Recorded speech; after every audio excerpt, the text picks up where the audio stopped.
Kung makita ng sinuman na ang kaniyang kapatid ay nagkakasala ng kasalanang hindi ikamamatay, ay idalangin siya at bibigyan siya ng Diyos ng buhay na ukol sa mga nagkakasala ng hindi ikamamatay.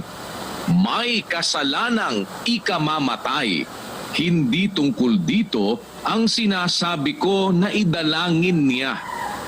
Pagka ang kasalanan mo, hindi ikamamatay, hindi naman mortal, pwede kang idalangin sa Diyos, patatawarin ka. Pero pagka ang kasalanan mo, ikamamatay, ayaw na nga ipanalangin eh. Huwag mo nang ipanalangin dahil hindi ka papakinggan ng Diyos. Pag ang isang tao, gumagawa ng kasalanang ikamamatay, yung mortal. Pagka sinasadya niya, na alam niya ng mali, alam niya ng walang patawad, ginagawa niya pa, wala ng patawad yun,